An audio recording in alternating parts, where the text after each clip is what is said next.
consideraciones respecto de las soldaduras, de los espesores de la soldadura, de los ángulos y de las características de unión entre la cabeza y el cuerpo, distancias de las bridas, de las bocas de hombre, estas son las bocas de hombre, de inflexión, dónde van las salidas, en qué ángulo, fíjense que todo lo que es los planos, yo no sé si ustedes han podido, o tal vez sí, yo digo que a esta altura del partido pudieron estudiar o ver en alguna materia cómo interpretar estos planos. Si tienen algunas deficiencias respecto de eso, es interesante por ahí pulirla revisando planos de distintos tipos. ¿Para qué? Para empezar a interpretar un poco cuáles son los cortes, cuáles son las vistas, cuál es la información que trae cada caso. Ahí tiene mucha información respecto de la soldadura, la forma de la soldadura y cómo se realiza y en qué posición se coloca cada una de las soldaduras. Dimensiones, etc. Fíjense que, por ejemplo, utilizan siempre el center line, el eje de centro, que se denomina, como base, y para eso, después a partir de ahí, le está diciendo qué cantidad, digamos, qué distancia toma en cuenta, etc.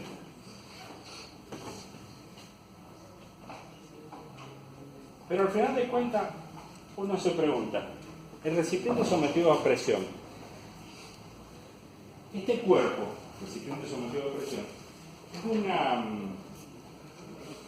es un cuerpo que en sí, a los fines prácticos, tiene un espesor relativamente fino.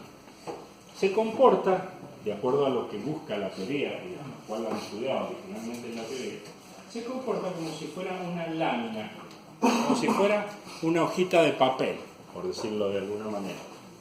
Supónganse que yo le digo, este es la chapa que tiene 3 por 6. Acá está la media. Esta chapa nos va a servir para hacer el cuerpo cilíndrico. Cuando lo doblemos, esta chapa nos va a servir para hacer el cilindro. Ahora bien, si usted analiza qué sucede del lado interno de esta chapa y del lado externo, se va a dar cuenta que, relativo a la dimensión que tiene el cuerpo y al espesor que tiene esta chapa, prácticamente va a estar sometida a tracción, en este caso sí, presión interna, a una tracción en todo lo que sería su cuerpo, acá, en la zona esta del espesor. Pero este espesor es tan, digamos, pequeño relativo a las medidas, que prácticamente se comporta como un cuerpo laminar, y los cálculos de la ingeniería mecánica que se utilizan hacen también esa condición, ponen en cuenta esa condición de bajo espesor y que las tensiones son prácticamente iguales, tanto del lado interno como del lado externo. Ahora, pregúntense, no tengo acá un buen ejemplo, pero ya lo encontré. Permitid. Pregúntense si ahora la misma chapa, las mismas dimensiones, pero fíjense ya el espesor. ¿Qué pasa cuando nosotros doblamos esto y tratamos de juntarlo? Primero que nos cuesta mucho más, pero evidentemente, si ustedes lo ven en esta zona, hay una parte que va a estar sometida a una compresión de alguna forma y otra que va a estar sometida a una tracción del lado de afuera. O sea, el comportamiento tensional cambia. Y al cambiar ese comportamiento tensional, cambian las fórmulas de cálculo. Entonces, las consideraciones que hace el código a fines del cálculo es que no hayan excesivos espesores, sino las fórmulas de cálculo van a tener que ser otras, que también las tiene incluidas, pero que nosotros no vamos a poner a ver. Vamos a tratar de limitarnos al comportamiento laminar. ¿Y a qué punto de espesor? Lo que pasa es ese, fíjese, eso también es relativo El espesor tiene que ser menor o igual a 0,5 de radio para esos recipientes cilíndricos o a 0,356 para recipientes esféricos. Si no se cumple esa condición, porque usted eligió, fíjese, allá cuando hizo la relación L sobre D, eligió un diámetro. Y si tiene una chapa, o va a considerar una chapa para los fines de la verificación, va a poder saber si realmente está dentro de ese rango que le da el código. Si no lo puede cumplir, evidentemente, el código solo lo va a remitir a otra sección donde se puede realizar ese cálculo, pero con ecuaciones mucho más complejas.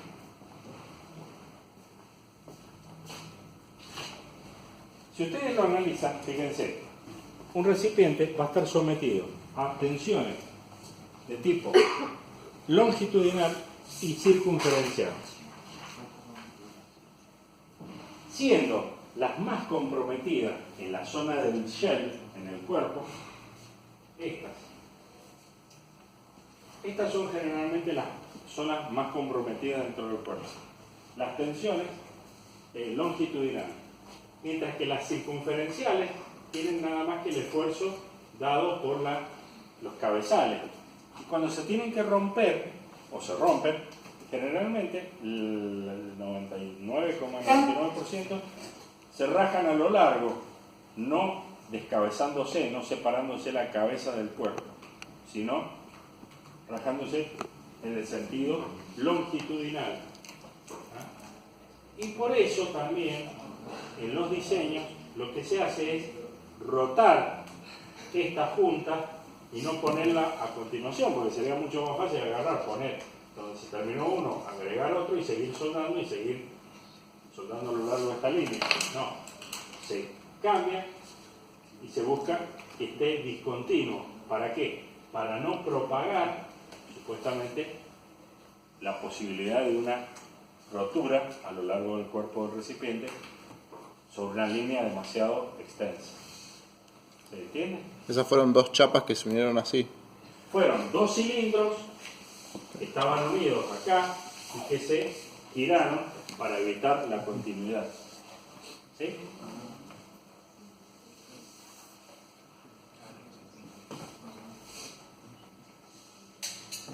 Esto está relacionado con estas fórmulas que eran las fórmulas de la mecánica de la mecánica aplicada, de la mecánica, sí, de la ingeniería mecánica, ingeniería mecánica, que nos daba que al final de cuentas, si la tensión era una presión sobre un área y sacábamos las relaciones de longitud y de espesores, terminábamos que el espesor estaba relacionado con la presión, el diámetro del recipiente dividido 2 veces la tensión del material.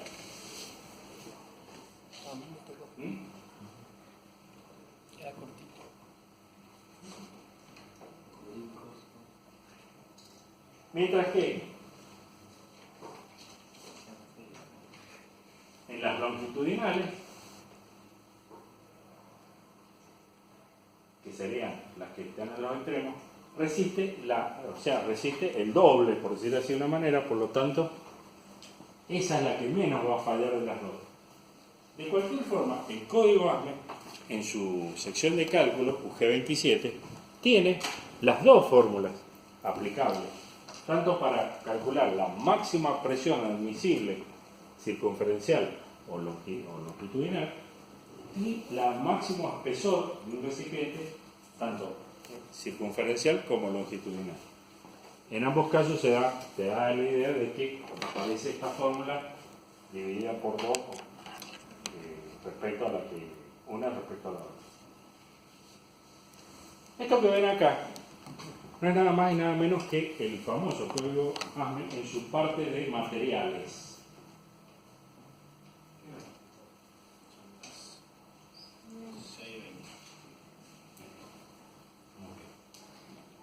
Estas tablas, estas gráficas, son las gráficas que ustedes van a encontrar en la sección 2 de materiales del código, que nos da la siguiente información. Primero, no hay una correlación entre SAE, ¿qué es SAE? La Sociedad Americana de Ingenieros, ¿O no? ¿Era esa? Y ASME. Estas son las de los ingenieros mecánicos. No hay una correlatividad entre que usted diga, sí, un SAE 1010 equivale a un... Todas las especificaciones de ASME son, en cada caso, ¿no es cierto? Pero en este caso son Steel Alloy SA. Un Steel Alloy SA 515 generalmente es un acero al carbono silicio, resistente en muchos casos a la temperatura, buena resistencia a la temperatura debido al silicio, que lo hace ya generalmente al calor fuerte, que puede ser con el SA 516. Tanto el 515 como el 516 tienen estas composiciones de carbono y silicio. Ahora bien, aparece al lado de la especificación del SA el grado. El grado de un acero es una calificación, una cualidad, una calidad de un acero que se dice que tiene una numeración. SA 515 pueden ser todos estos, pero puede ser grado 55, 60, 65 o 70. El SA 516 puede ser 55, 60, 65 o 70. ¿Y a qué se refiere esta calificación? Fíjense, si decimos SA 516, grado 60, fíjense que es el mismo numerito. La mínima tensión de rotura es de 60. ¿60 qué? KPSI. 60.000 libras por pulgada cuadrada. ¿Sí? 60.000 libras por pulgada cuadrada. Que generalmente es una resistencia bastante elevada. 70.000 libras por pulgada cuadrada. Al lado de eso aparece el valor de sigma de fluencia, la tensión de fluencia del material. Fíjense, son estos valores. ¿Lo ven? Y aparece también acá una calificación propia de ASME, por supuesto, que es el P-number y el graph number. El número P-number y graph number califican de alguna manera a las distintas variaciones de acero bajo una codificación que le da P-number, por ejemplo, 1, graph number 2, para estos casos.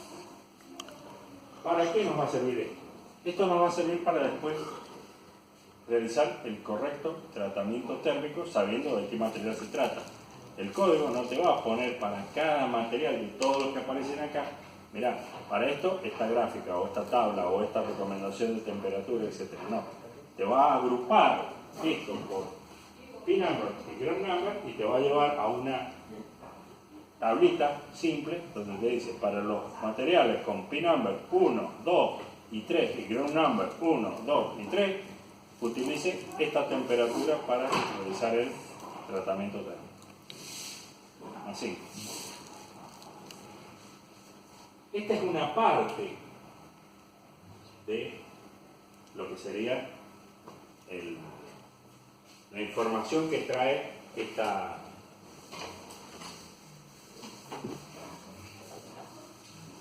la información respecto a los materiales.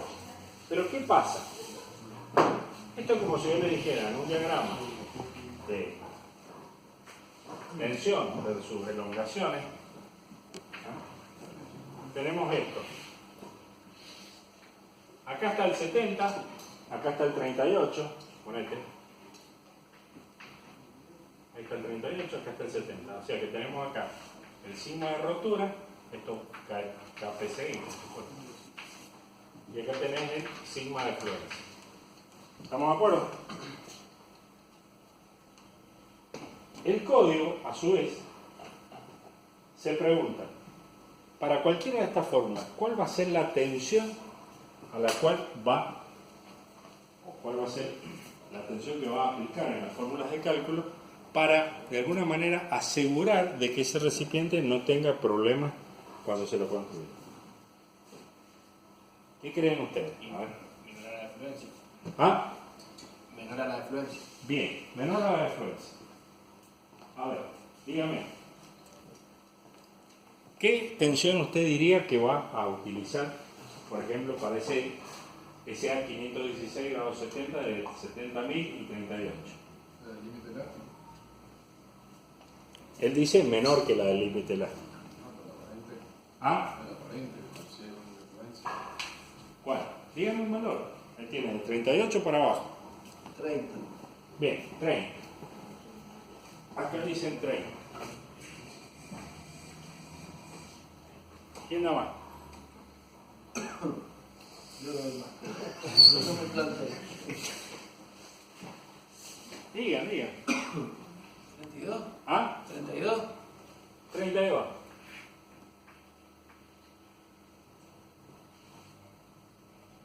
¿Qué más? 25. 25.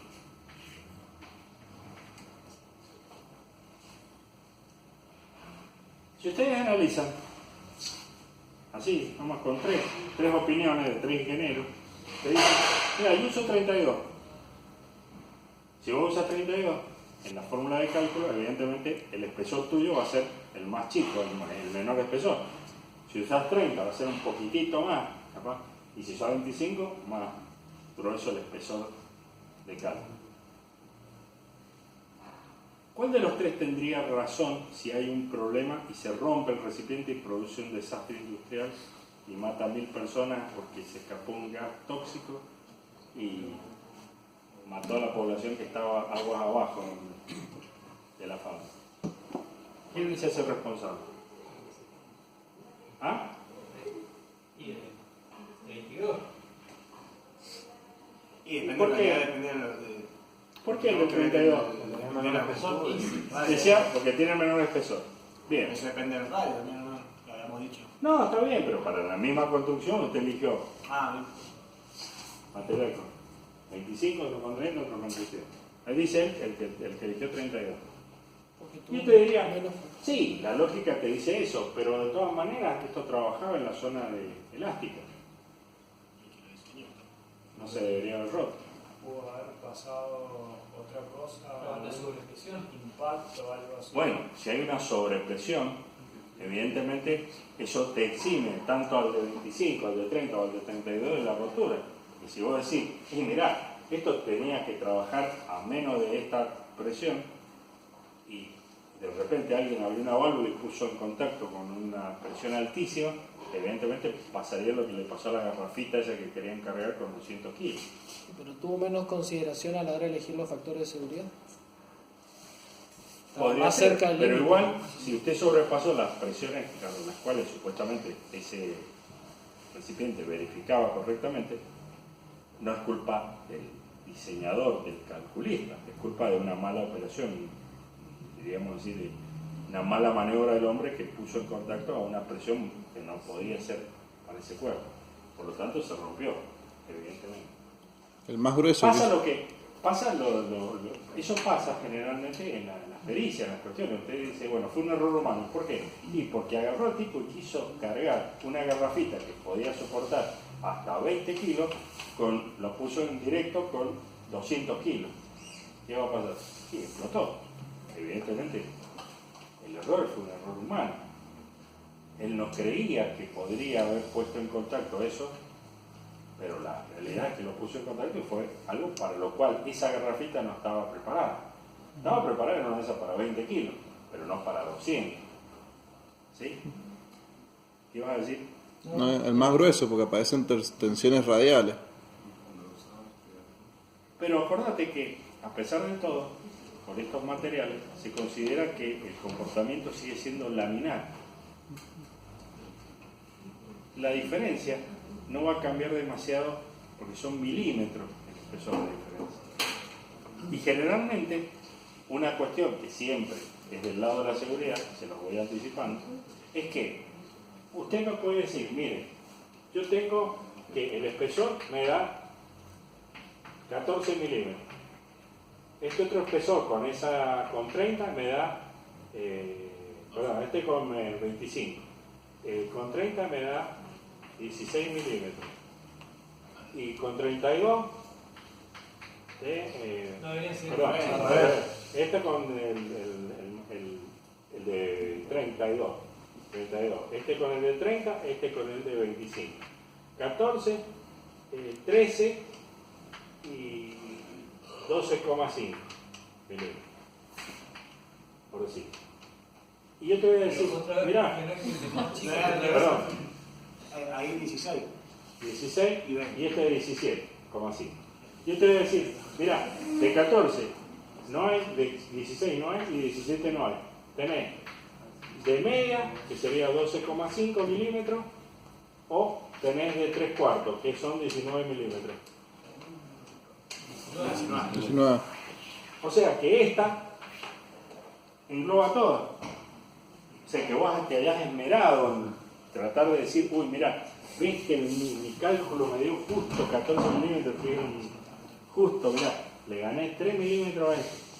Y profe, ¿ASME tiene en cuenta la sobredimensión o no tiene en cuenta la Sí, sobredimensión? coeficiente de No. seguridad.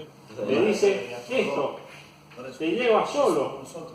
Te lleva solo a esto, porque cuando vos querés pedir una chapa de 14 milímetros, el vago que te vende la chapa te va a decir, flaco, no pega tontera, eso no existe. O media o 3/4. Media no podés porque es 12,5, así que no cumplís, tiene que ser la. Eso es lo que decía de los factores de seguridad que ya están incluidos. ¿Me entendés? Y eso es parte de lo que uno siempre está del lado de la seguridad. Sin quererlo, gana, por decirlo así, milímetros que no deberían estar, pero que redondea hacia arriba. Siempre del lado de la seguridad. A su vez, fíjense, ASME presenta esto. A ver, ¿quién es bueno para el inglés? ¿Quién nació allá en las Europas, en las Inglaterra? ¿Qué dice? ¿Qué dice ahí arriba? Esfuerzo permitido. Tensiones, permitir, digamos,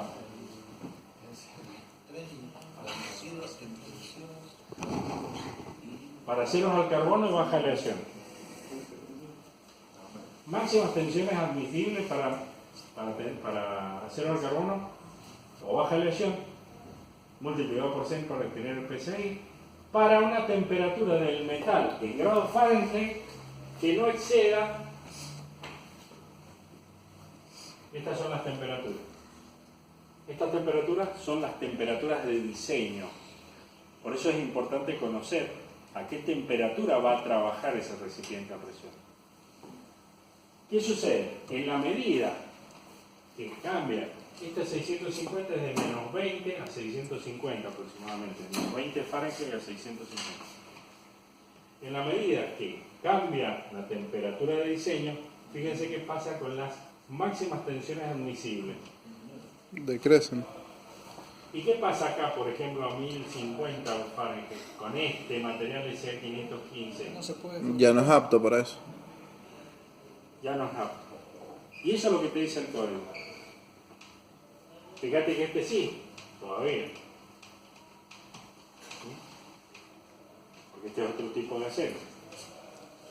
Pero, a pesar de todo, fíjense que decrece rápidamente con la temperatura y por lo tanto, ¿qué sucede con el espesor? Aumenta. Evidentemente va a aumentar. Esto les da una idea del impacto o la influencia que tiene la temperatura en el diseño y en el espesor en la tensión admisible del material. Ahora bien, si leamos la que habíamos dicho, el SA515 grados 70 o el SA516 grados 70, a temperaturas que van entre menos 20 grados Fahrenheit y 650 Fahrenheit, fíjense, ¿qué valor tiene? ¿Qué valores tiene? Acá, muy adentro, en la zona elástica. Fíjense los coeficientes de seguridad. Ustedes dijeron 32 y podría haber sido. Muchos lo calculan con esos coeficientes. 32, 30, 25. Es lógico, buscan ahorrarse material. Fíjense dónde nos mete el código. Muy por debajo, fíjense, ni siquiera de la mitad. Si dijéramos 17,5, diríamos, bueno, está en la mitad de la de fluencia. Pero ni siquiera eso. Sí, así. Un poco más abajo de la mitad, pero en otros casos no. Está profundamente en la zona de seguridad, en la zona de fluencia del material, en la zona de elástica del material. ¿Sí? ¿Lo ven? Este tipo de formato que tienen estas tablas, que son las mismas que creo que están prácticamente ahora, esto lo debe haber sacado de un código del 2004, por ahí, no han cambiado mucho, nos está de alguna manera definiendo, predefiniendo el comportamiento que va a tener ese material con la temperatura, pero aparte nos dice que pura y exclusivamente ese valor de tensión es el que tenemos que utilizar para los cálculos. No uno que decimos, bueno, para, si este dice 17,5 y yo había elegido 25, está bien, me bajo un poquito más, lo pongo en 20, en 22, estamos ahí entre 17 y 25. No, 17,5, 17,5, 13,8, 13,8. No hay posibilidad de cambiar esos valores. Esos son los valores que se utilizan como máxima tensión admisible a los fines de cálculo. ¿Qué pasa cuando uno se va para temperaturas cada vez más bajas? Cuando se va para temperaturas más bajas, también el código, la Biblia, le dice que usted va a tener que hacer un ensayo que se denomina un ensayo de Charpy. ¿Se acuerda cómo era el ensayo de Charpy? Era soltar una cierta masa Y para ver si se comportaba como frágil. para que golpeara, para saber si se comporta como frágil o no. Y tiene que hacer un ensayo con una probeta calibrada. O tiene que pedir que le hagan un ensayo para saber si el material soporta ese tipo de cosas criogénicos. ¿Por qué relación tiene eso con un tanque que se está llenando, que se va llenando gradualmente, no se llena de golpe? Pero supóngase que usted tiene un fluido criogénico. ¿Qué va a pasar con el cuerpo ese? Se va a congelar. Y si se congela, va a sufrir efectos, digamos, de que su estructura cristalográfica va a estar sometida a tensiones adicionales a las que no, supuestamente puede no estar preparada por culpa de ese efecto. Se vuelve frágil como un cristal. Te lo golpea, se rompe. O sea, con una tensión mucho menor que la que usted supuestamente está haciendo para su cálculo, lo va a romper. ¿Sí? ¿Se entiende? Y eso también el código lo admite. En general, la fórmula de cálculo que usted utiliza para el código es la que figura en UG27, recipiente sometido a presión interna, y es que el espesor de pared del recipiente es igual a presión de diseño por el radio dividido S por E menos 0,6P. Este valor de S es esa tensión máxima que va a entrar acá.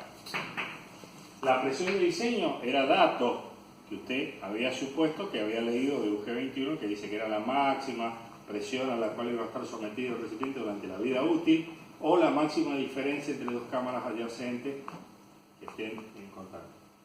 R es el radio que deriva de las dimensiones geométricas que tiene el cuerpo. Hasta ahí vamos.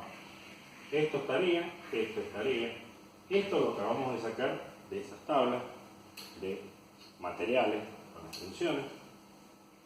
Y viene E, eficiencia de la junta.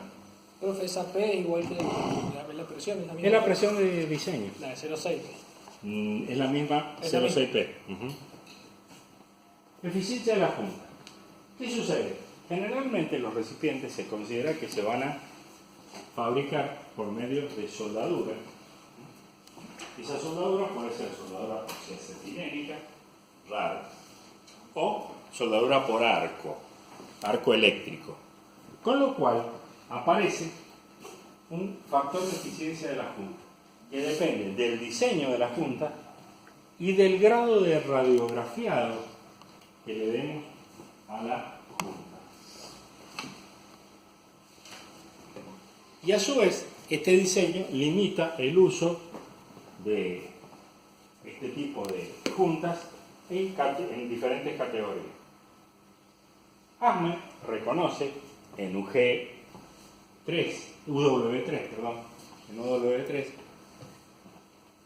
reconoce estas categorías de juntas. Fíjense, hay 4 categorías: A, B, C y D. La A y la B son categorías de juntas principales, que fíjense que son estas o estas. ¿Las ven? Acá. Esas categorías de juntas son de juntas principales, mientras que la C y la D son juntas de accesorios, como por ejemplo la junta de esta brida a la salida, la junta de conexión entre la salida, la descarga y la cañería. ¿Se ve? ¿Ven la diferencia que hay? O sea que no son juntas principales. Entonces, ¿qué hace ASME? Te dice que las juntas pueden ser, por ejemplo, juntas doble tope con respaldo o sin respaldo, simples con respaldo, simples sin respaldo solo para juntas circunferenciales. Acá, single wall bolt joint without backing strip. Ese sería sin el respaldo, o sea, sin la chapita de atrás y abajo. Esta sería doble solapo, con solape. Esta sería simple con botón y soldadura. Botón y soldadura. Y esta sería simple sin ningún botón. En la medida que vamos viendo esto, de la 1 a la 6, ustedes notan que la calidad del trabajo de soldadura va decreciendo. Con lo cual, el código también abre el ojo y dice: pará, flaco, vos te querés ahorrar guita haciéndome una soldadura como esta. Yo te voy a decir que esa soldadura no te va a servir para ciertas y determinadas juntas. Vas a tener que gastar. Y bueno, te guste o no te guste. ¿Y qué te dice el código? Aparecen las limitaciones. Fíjate, para el tipo de junta 1, categorías aceptables, todas, A, B, C y D. O sea que todas las juntas doble tope podrían servirnos para realizar uniones soldadas.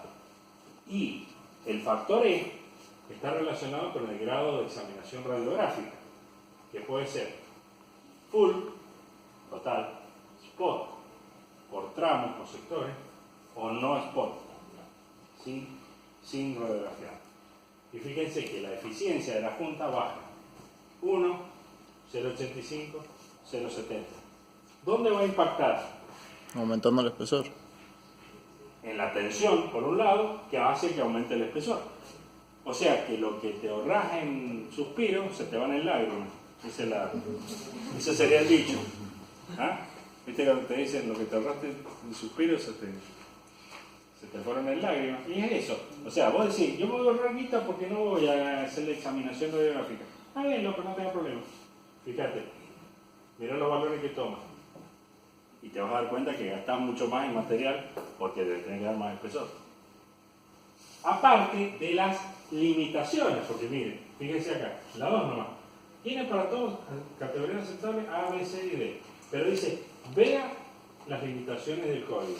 Las limitaciones del código le dicen, por ejemplo, no más allá de 24 pulgadas de diámetro exterior y no más que 5/8 de pulgada de espesor de chapa. O sea que vos podés usar esa junta nada más que para con esas limitaciones. Si tu recipiente tiene más diámetro que 24 pies de diámetro, no podés usar ese tipo de unión. Fíjense, la tercera, nada más que para A, B y C. La quinta, por decir, nada más que para B y C, con las limitaciones propias del código. Que te están diciendo que no para juntas longitudinales, no para juntas circunferenciales, no para espesores menores que tanto, no para espesores mayores que lo otro, no para estos diámetros, no para... Entonces te limita Y fíjate que a partir de la tercera, prácticamente que le hagas radiografiado o no le hagas, es tan mala la calidad de la juntura que prácticamente te baja valores 0,60, 0,55 directos, como si no le hiciera radiografiado. Ni le calienta el código si le haces radiografiado. Dice, no le hagas radiografiado si la porquería que seleccionaste no amerita sacarle la radiografía, pero te voy a penalizar con un valor bajo de eficiencia de junta que te va a llevar el espesor más alto.